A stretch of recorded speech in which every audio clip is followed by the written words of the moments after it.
Hey guys, hope it all is well with everyone. So in this video we're going to be continuing on with Module 2, and we're going to be looking at scientific notation with negative powers of 10. So last section we talked about positive powers of 10, and those were gargantuan, very large numbers. This section is going to be looking at very tiny, very minuscule numbers, but to be honest, they're appropriate in terms of how their value is related to the example that is at hand. So we're going to go ahead and take a look at these. We're going to be using kind of the same approach in terms of the decimal movements, but they're going to be in the opposite direction that was going to be originally with positive powers of 10. So let's go ahead and jump into it here. So for this first one, you see that the decimal place is here, and what we're going to do, again, we're going to move the decimal place an appropriate number, this time to the right, to where we end up with a number that is greater than 1 and less than 10. So we're going to go 1, 2, 3, 4, as the hint suggests, and that's going to give us 4.87. So we have 4.87, but now we're going to be looking at, since we went to the right, we're going to be looking at a negative exponent. So when we move to the right from standard notation, this is going to be a negative exponent. So our exponent is going to be, again, that number of decimal places that we moved, which is 4, but since we moved to the right, it's going to be negative 4. Okay? So our final answer here is going to be 4.87 times 10 to the negative 4th power. And I always put my negatives in parentheses just to keep things organized. Okay, let's look at the next one. So again, we want to move in the direction to the right until we get to a number that is greater than 1 and less than 10. So we're going to move the decimal place 1, 2, 3, 4, 5, as the hint suggests. And that is going to give us 2.8. And then since we moved the decimal to the right, it's going to be a negative exponent. And since we moved it to the right 5 places, it's going to be to the negative 5th power. So again, these are very small numbers here. So this is going to be 2.8 times 10 to the negative 5th. Okay. Let's go ahead and look at the next one here. So again, we started our decimal place, and we're going to go ahead and do that 1, 2, 3, 4, 5. I can stop here because 5.9 is a number that is greater than 1 and less than 10. So I have 5.9. So I know my exponent is going to be negative because I moved to the right from standard notation. 1, 2, 3, 4, 5. So this is going to be times 10 to the negative 5th.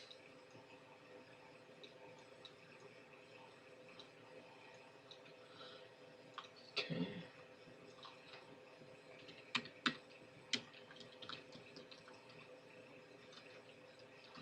Alright, let's look at this next one here. So here, all we have to do is move to the right from the original decimal place 2 spots. So again, our exponent is still going to be negative because we're still moving to the right, but this is going to be 4.17. And as I mentioned in the previous section, you just want as many decimal places that are going to be significant digits.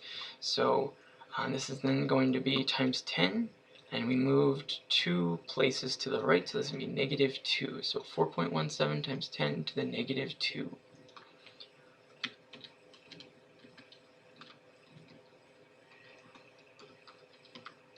Okay, now we're going to be looking at some real-life examples here. So it says picoplankton can be as small as 0.00002 centimeters. So again, what we're going to do is we're going to start at our decimal place and move 1, 2, 3, 4, 5. So it's okay that there's nothing after that 2. It's still going to be 2, which is greater than 1 and less than 10. So we're going to have 2 times 10, and we moved a total of 1, 2, 3, 4, 5 places, so that's going to be negative 5 for the exponent. Okay, so it's going to be 2 times 10 to the negative 5. Okay.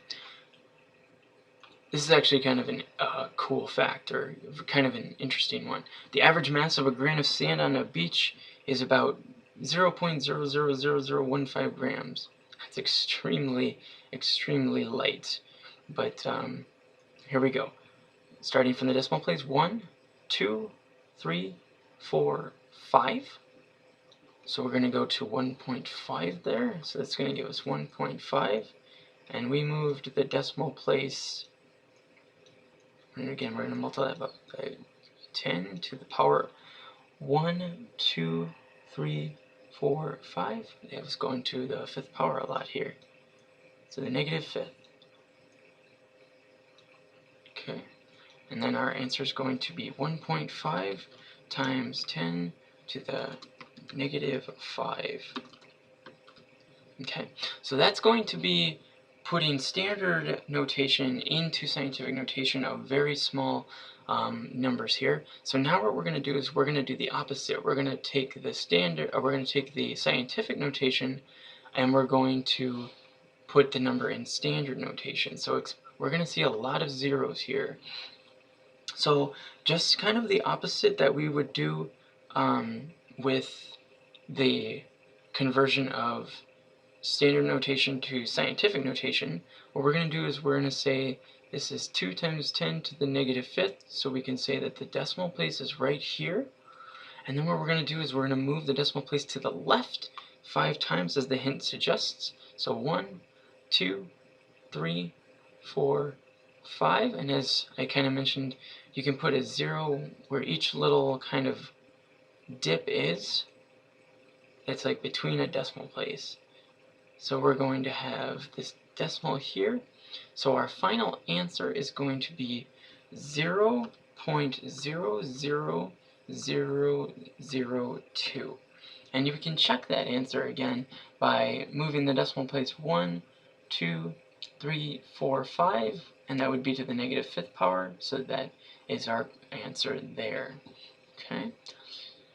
We have 3.582 times 10 to the negative 6, so we have 3.582, and it says the hint is going to say move the decimal left 6 places, so 1, 2, 3, 4, 5, 6. So the decimal place is going to be here, and again we're going to add a 0 in between these little dips here, which represent a 0 for each decimal place or factor of 10.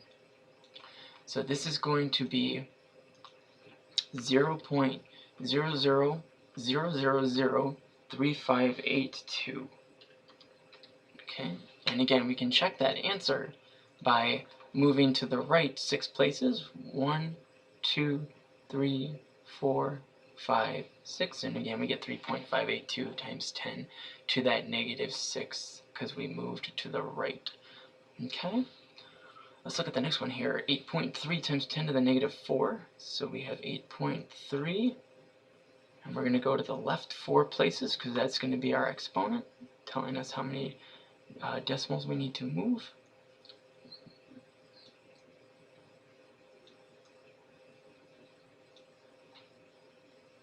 Okay, so we're going to move the decimal place 4 to the left, and that's going to give us 0.00083. Man of my word, there's going to be a lot of zeros here. Okay, so for this next one here, we're going to do 2.97, and again, remember we want to just account for all significant digits here, so we're going to have 2.97, and then we're going to use our decimal position, and we're going to go to the left 2 as the exponent tells us to, that it is a negative, so it's going to be right here, and then we add a 0, and then we have 0.0297, and again we can check that by going to our new decimal place, moving it 2 to the right, and we get that original 2.97, and since we move to the right, that's going to be a negative 2 exponent. Okay, let's look at number 11 here, 9.06 times 10 to the negative fifth.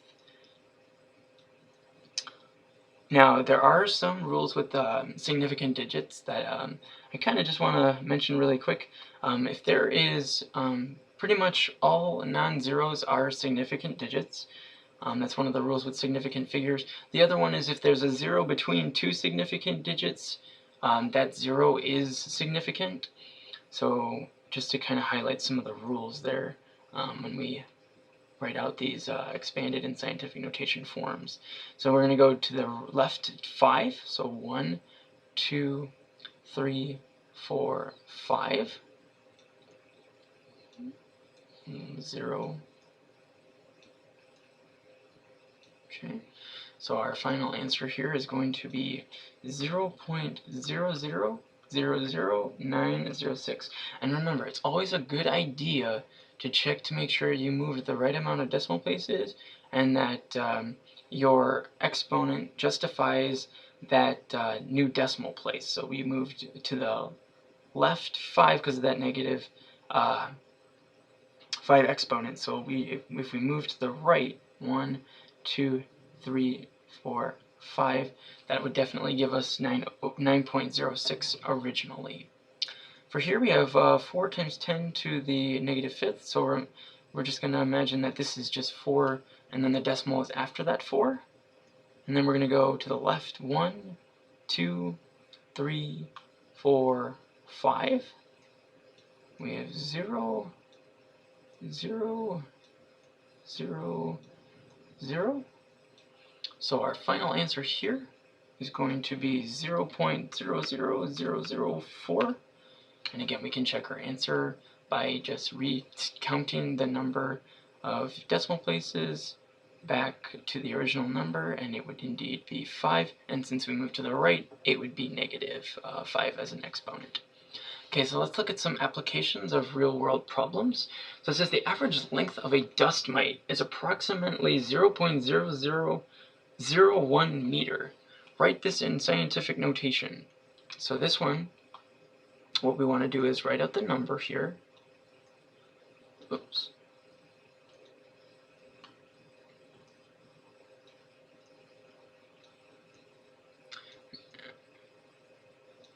Okay, and remember, when we move the decimal place, we want to move to a place that is between 1 and 10. So this is going to be 1, and we have 2, 3, 4. We moved to the right 4 places.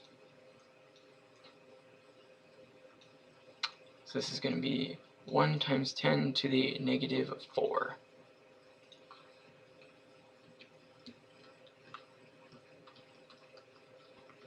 Okay. Alrighty. So this next one, the mass of a proton is about 1.7 times 10 to the negative 24th. I'll write this number in standard notation. Okay, let's do this.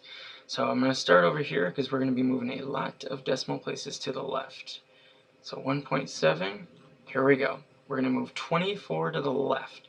1, 2, 3, 4, 5, 6, 7, 8, 9, 10, 11, 12, 13, 14, 15, 16, 17, 18, 19, 20, 21, 22, 23, 24. Alrighty, so let's go ahead and put zeros here. This may take a moment, but this is just illustrating the number of zeros that you would indeed come up with this standard notation. So as because you want to make sure that you account for the proper number of zeros, and you want to make sure you account for moving the decimal place the appropriate number of decimal places and in the right direction. So there's definitely a method to the madness here.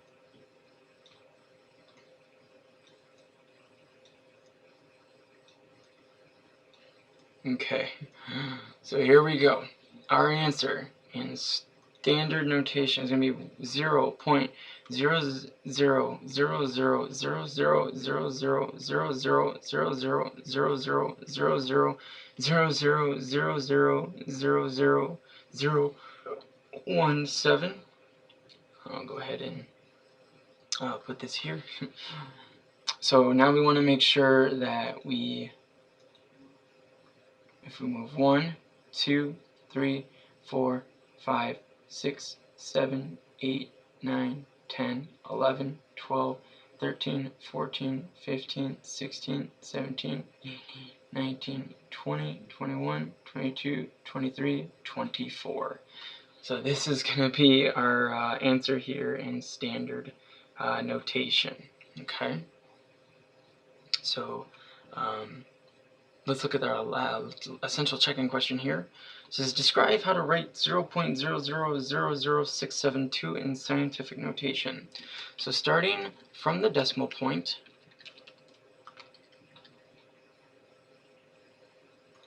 oops, sorry about that.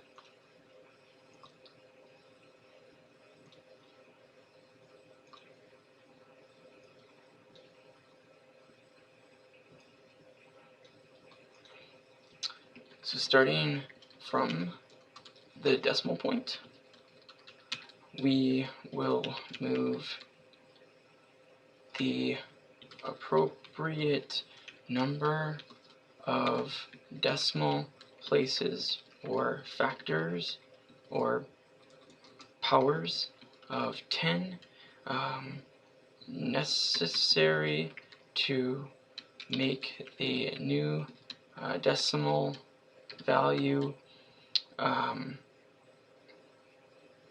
where, let's see here, it's going to be greater than or equal to 1 and less than 10. I'll put the underscore in just a second here. And then the scientific notation will be 6.72 times 10 to the 1, 2, 3, 4, 5. So that's going to be the negative fifth power as we moved to the right 5 decimal places.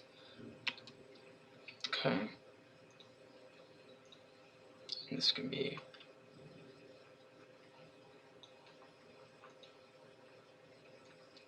So I do want to kind of highlight about that because I did mention it in the last section too. So when we're talking about that, the decimal value that we get has to be between greater than or equal to 1 and less than 10, because if it's greater than 10, then it's going to create another decimal place that we have to account for. So when we make this decimal place, we want to make sure that it is a value that is less than 10 but greater than 1. So we just want to keep that in mind too. You can also think about it that, again, if you had 67.2 here, you can account for another factor of 10, and then that would make it 6.72 to a new an exponent of -5. So it's just really kind of an important key thing there to keep in mind. In the next section, we're going to see that when we multiply exponents and values with different exponents and different decimals, our goal is to make sure that the values themselves are their decimal places or their values all go to the same exponent, so it's easier to calculate. So for example, just a little bit of a kind of foreshadowing here. If we had 4.85 times 10 to the 5th